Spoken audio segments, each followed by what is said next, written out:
All right, good afternoon and welcome to Talking Points this Monday afternoon. My name is Michael Olatunbosun. It is the 7th day in the month of June 2021. I hope it has been good so far. All right, so if it has been good for you, it's also been good for me as well. So let's reason together this afternoon on the program. You know, the way we go about it is to take a look at what's going on around us and see if we could make sense of them. And beyond making sense of them, we also need to use the sense that we've made out of them to carve a future that's desirable for all of us and a future that's also development focused. Let's do the business today. Okay, on the program Talking Points on Splash FM here in the city of Ibadan. By the way, you can watch us live on Facebook. Just go to www.facebook.com/SplashFM105.5 Ibadan. So how did the weekend go for you? For some people, it was a torrid, terrible weekend. For some others, it was just a so-so weekend. For yet some others, it was a weekend full of action and activities. So parties, a lot of parties to attend, a lot of conversations here and there, many of those things that befuddle the mind of fellow Nigerians, laying them bare and looking at them with the whole intent of making sense of them. So you get it now. We are here to always help you to make sense of what's going on around you. By the way, what's trending? Okay, we're going to be taking a look at some of the matters that are making the news at this moment. Okay, so there's a story in the Vanguard. Let's start from there, and then we'll track back to the weekend, and particularly want to talk about the question of security or insecurity. Depends on where you stand in this matter. Okay, so scores were killed in Ibadan, in Oyo State here, and in some other parts of the country. And one big question is, why haven't we been able to solve the insecurity riddle? Okay, so Goke is here. How are you, dear? I'm fine, Michael. It's nice to be here again. Welcome. It's always nice to be here. I like your shirt. Very nice. Oh, wow. Okay, so you like it, right? Yeah, it's very nice. It's Adire. It's a good way to talking point. All right, so let's talk now. Federal government commissions Chibok School after 7 years of Boko Haram's invasion, abduction of 276 students. President Muhammadu Buhari on Monday commissioned the newly remodeled Government Girls Secondary School Chibok local government area of Borno State, which was hitherto attacked by the dreaded Boko Haram sect.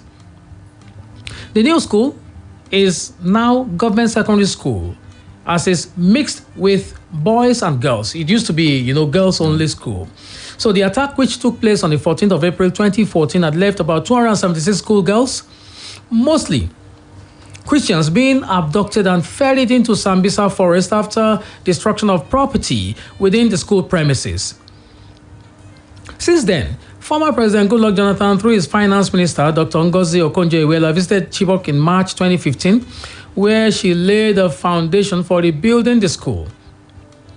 And not until President Muhammadu Buhari came on board, in which the Borno State government, under the leadership of Governor Babagana Umara Zulum, took over and completed the project this year. Of course, you know that 112 of the girls are still out there. Yeah.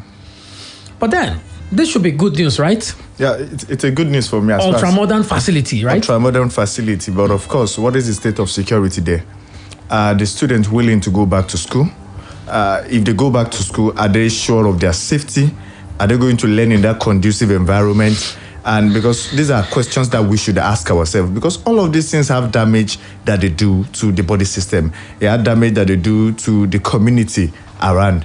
So if the security is assured, if these people are safe, and are we making effort to get the 102 that we still have out there? 112. 112 that we still have out there, 112 that we still have out there. Are we making effort to get them, or bygone is bygone?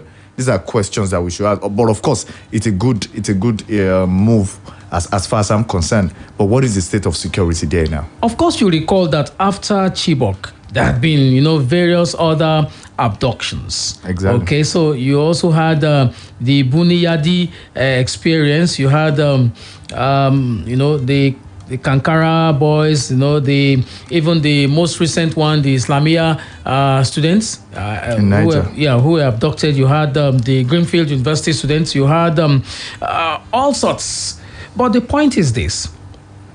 One big question for me is, should this just be about now building ultra-modern facilities and then assuming that all questions have been answered? No. Of course, like you've said, it is not just about building ultra-modern facilities and you think that is all. Like I said, they have to tighten up the security in all of these places. Once you have a problem, while I was in school, they taught us that history gives us the experience of the past. It helps us with our present, and we can now have a sight into the future. Now, if we look at all of these things that have happened, have we really learned from all of this process? We can see a number of adoptions that have taken place. Now, what are we doing to make sure that such a thing does not happen again? Then what are we doing to make sure that there is stability, that we continue what we've started or what we've gained? If the security that we've been able to gain, what are we doing to make sure that these people are fine, that there is stability in the community? Okay. Because we talk about all of these places are community schools that in which the people in the community, they send their children to. So with all of this experience, what are we putting in place? In a situation whereby after the Chibok case, you've mentioned a whole lot of abduction, and we are still afraid because anything can happen again. Have we really learned from history? Are we sure we are not repeating history? And are we sure we are having a future? Because that is a concern for me. If we don't know our past, if we don't learn from our past, we already have problem in the present, and that's so evident. So what exactly are we planning for the future? That's the point. These are questions that we really need to ask. Okay. There's this one. Let's come back to Oyo State. Yeah, come back home. The Vanguard. Police confirm 11 deaths in Igongon community attack. The police command in Oyo State has confirmed the death of 11 people in Saturday's night attack in Igongon community, a town in Ibadan, not local government area. The news agency of Nigeria reports that suspected gunmen invaded the town on Saturday around 11:10 p.m. on motorcycles and allegedly opened fire on innocent citizens and burned some property.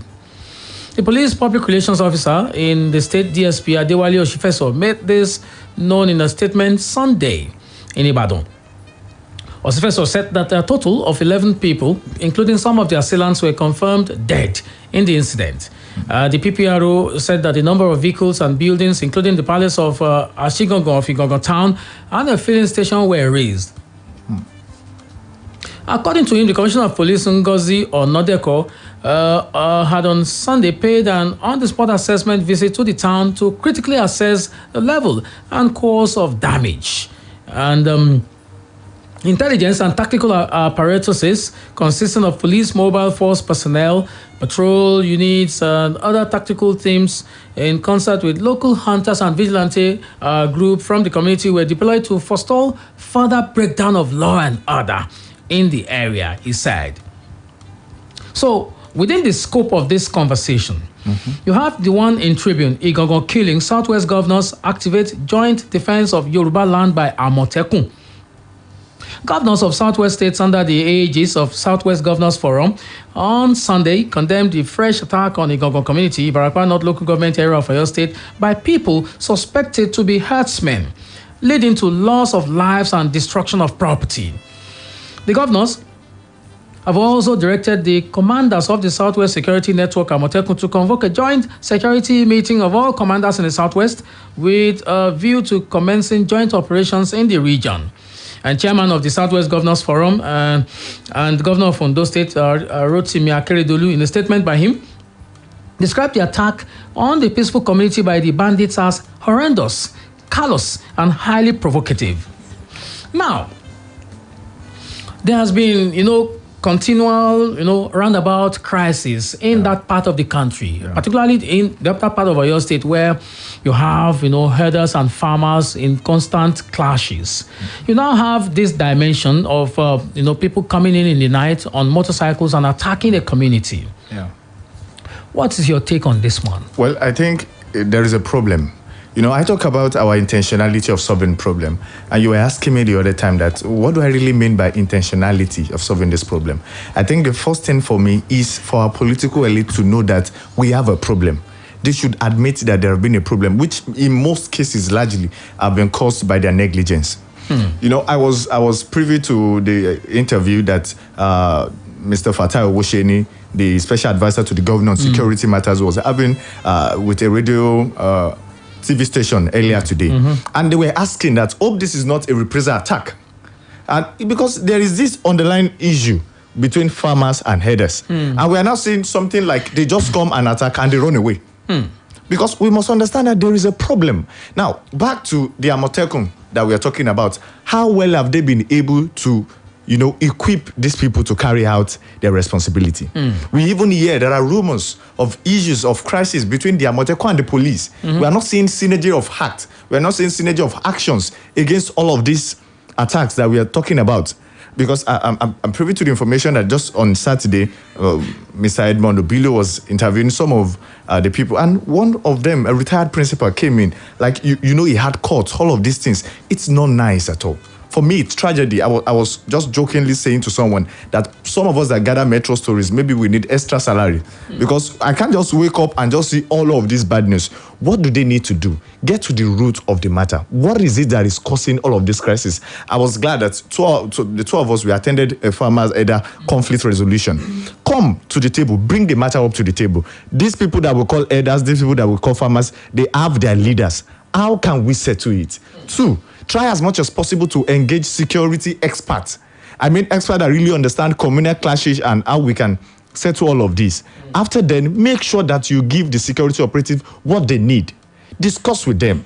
I expected that Governor Seyi Makinde will have addressed the state concerning this. Because for me, over the weekend, like while you were doing your introduction, it was a good weekend for some people. It was very, very bad. I saw a picture of a man with his born baby, holding the baby, I think maybe 6 months or so. All of these things are tragedy. So there's a need for them to come to the grassroots.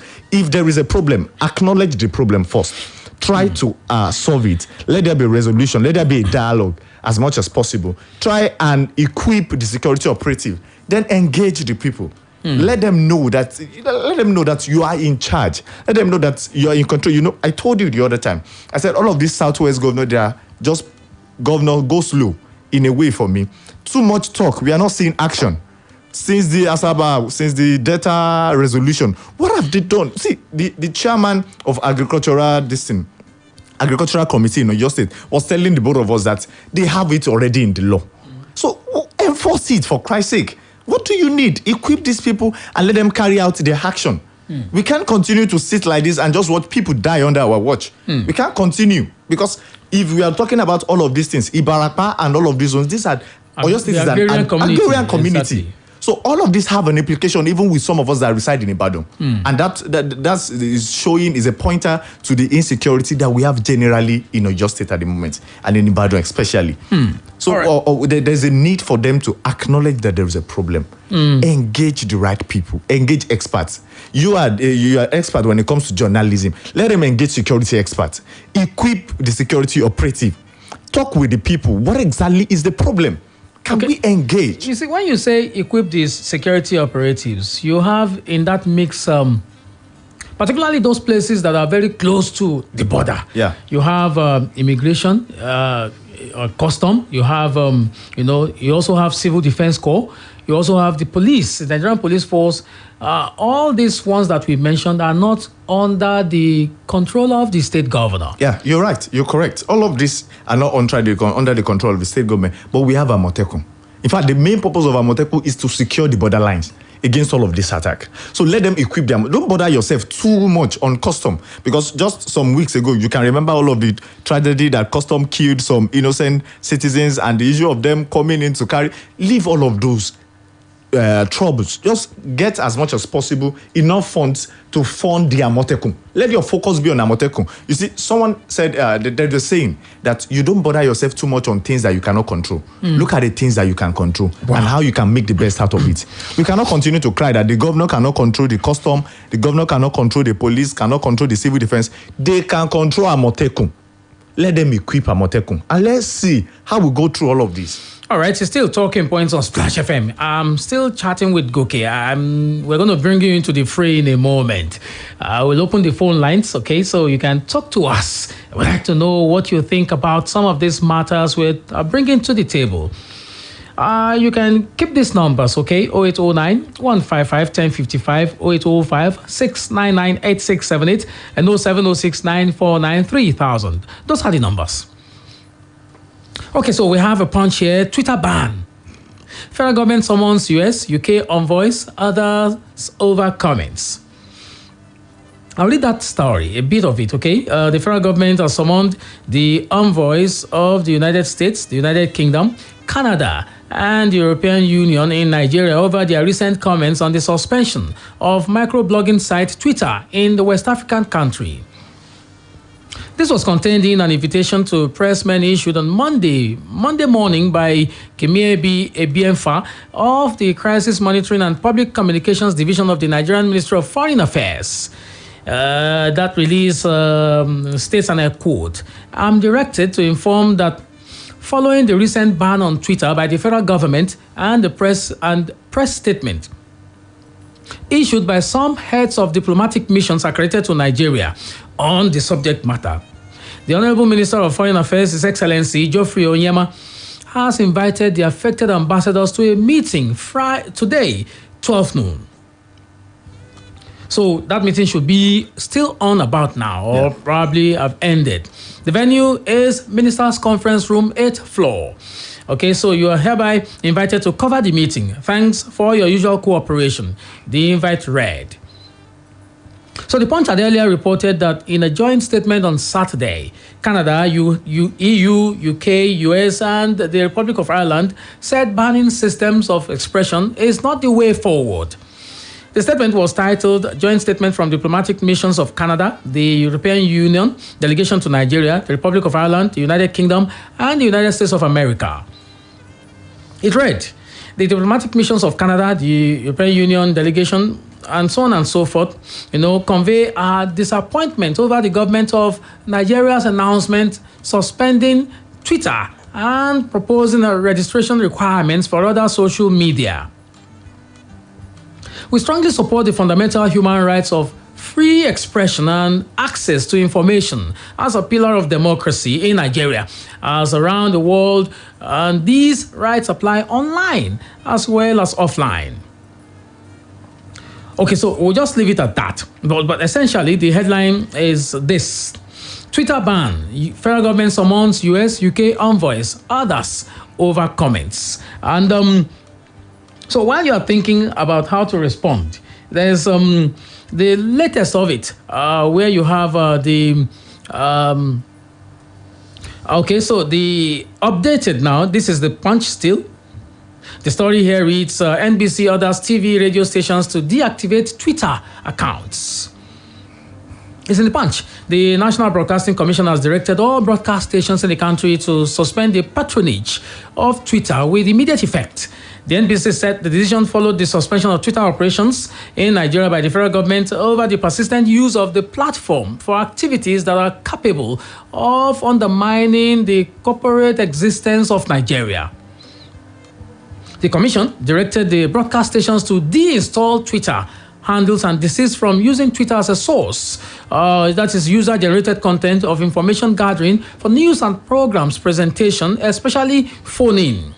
Okay, so the acting director general of the NBC, Professor Armstrong Idachaba, issued a directive in a statement on Monday titled Suspend Twitter Handles, and so on and so forth. Your view, Goke? Well, in a way, I'm actually concerned about it, especially the NBC issuing ban. But I won't start from there. The truth of the matter is the Buhari administration must understand that we are in a world of globalization. we are in a world of interdependence. There's something they call interdependence in international diplomacy. Okay. So there are acts that is not just about you. There are acts that when you do, a lot of your allies are concerned about it. So are the allies paying our bills? Are they the ones paying our They don't bills? pay our bills. So but you have ties with them. And some of the ties that you have with them are actually based on these principles of democracy that we have. We shouldn't forget. If you look at the list of countries that have banned Twitter, you look at the like of Iran, you look at the like of China, and you ask yourself, and you find Nigeria in that list, and you ask yourself, what kind of system of government do they practice in these places? We practice democracy. What did Twitter do? Okay, they removed a particular tweet of the president. I feel the strongest way, I'm not really an expert, but I studied Eastern and international studies. I think the strongest way the president could have sent his own dissatisfaction is to deactivate his account. I think that would have passed a message, a stronger message, because once you ban Twitter, now there are a lot of people that earn their livelihood on Twitter. We are in a world of mutuality. So if you don't respect me, why should I respect you? It's not about respect. Twitter responded. And said, you violated their law. You violated their law. Which law? They mentioned it there. I'm not going to go there. I'm not. This is Nigeria. Excuse me, Michael. I'm not going to speak as an ambassador for Twitter. We're about the 7th most populous country in the world.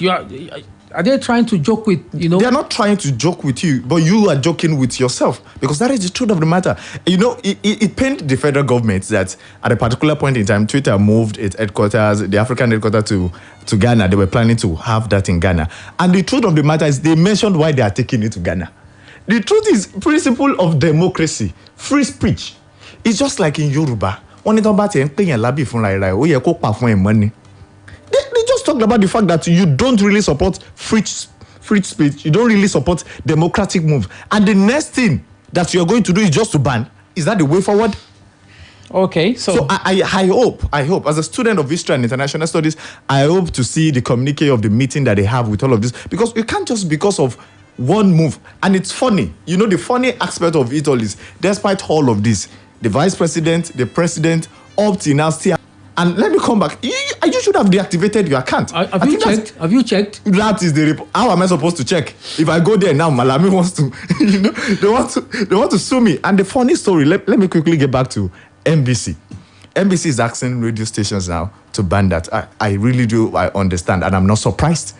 But the truth of the matter is, how are we supposed to go and deactivate our account? Are we supposed to pass through VPN? Or how are we supposed to do that, Michael? Okay, so we will get... How do we deactivate? Okay, we'll get people who have technical knowledge to help us to do that. The truth of the matter is there is basic and common knowledge. How do we deactivate? We pass through VPN to go and deactivate and come back again. So the basic and common knowledge is to say that this is still Splash FM and the program is Talking Points on Splash FM. Of course. Commercial break. When we come back, we'll get you into the fray. Are you ready? Splash FM 105.5. Enter the place and it brighten. Make everybody they wonder. Waiting make us all the shine. Lush hair. Long hair or short doesn't matter. Crochet or dreadlocks can be better. Only for girls we know better. Lush hair. So you want to slay? Slay with swag. Gotta be lush hair. Gotta be lush hair. Straight or curly. They tango. Lie. Gotta be lush hair. Gotta be lush hair. You wonder how I shine like this. I'm on a lush hair, be the coco. Say you want to know. And if you wanna be fine like me, I can show you where to go. A lush hair, be the coco. Beautiful people know how to make an impression, and that's why they only trust Lush Hair Extensions to bring out the shine in them. Lush Hair, be beautiful. Attain the knowledge you require to join the broadcasting industry. Splash FM Media Academy offers premium training to both aspiring and practicing personalities. And enroll now at Splash FM Media Academy for a certificate of proficiency in broadcast journalism. Splash FM Media Academy courses include Introduction to Presentation, Basic Production, Digital Media, Yoruba Presentation, plus interactive practical mentorship session with veterans and industrial placement. To register, visit the Splash FM Media Media Academy beside White House, Felele, Ibadan. You can also register online at splashfm1055.com/academy or call 0705 439 3332. Visit our social media pages on Facebook and Instagram at Splash FM Academy for more details. Realize your potential and pursue a career in radio broadcasting today. Splash FM Media Academy, preserving media integrity.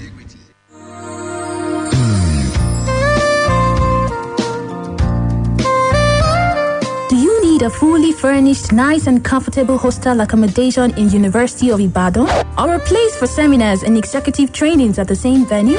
You do not have to worry. Adebayo Akonde Hall suits your lodging needs and provides you a home away from home. Adebayo Akonde Hall is a 4-star hostel built in a serene environment with constant supply of electricity. It has fully furnished rooms that gives you great comfort at an affordable price. Adebayo Akonde Hall is located at Ajibode Extension, University of Ibadan. To make reservations, visit www.adebayohall.com or call the numbers 0805 699 8718, 0805 699 8719, 0805 699 8720. Adebayo Akonde Hall. Built for comfort. Built for you.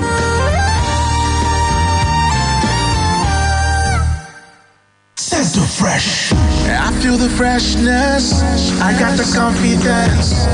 With the liquid fuel chewing gum, not scent of fresh. I'm feeling good. I feel so good. I feel so fresh. I feel so fresh. I got confidence. Sense of fresh.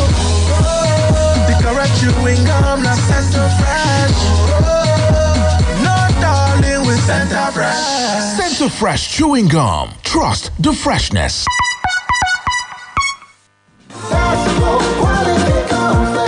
Bẹ́ẹ̀ni, ojúlówó Nasco cornflakes kún fún èròjà tí ń ṣara lóore tó dára nítorí wípé all flaked cornflakes náà ni. All flaked cornflakes ní apilẹ̀ṣe ní ìlànà tí gbogbo èròjà ṣara lóore inú rẹ̀ ò fi lè yingin. Oúnjẹ aṣara lóore ni, adùn inú rẹ̀ afẹnuwó, ó sì dára fún gbogbo ẹbí. Nítorí náà, tí àtijẹ cornflakes bá dé, rí i dájú pé all flaked Nasco cornflakes ló yàn láàyò. Oúnjẹ aládùn tó dára ní gbogbo ìgbà. Don't worry, Ma. He'll be home on time, just like his dad. Are you sure? Yes, Ma. I'm cooking their favorite jollof with Sonia tomato mix. They are here. Hey, is the jollof ready? See? Right on time. Your loved ones will always rush home for tasty meals prepared with Sonia tomato mix. Mommy, the jollof is yummy. I wouldn't miss this jollof for anything. It's so good eating together with a family. Yes, Ma. All thanks to Sonia. Sonia tomato mix brings you together. Proudly Nigerian. Splash FM 105.5.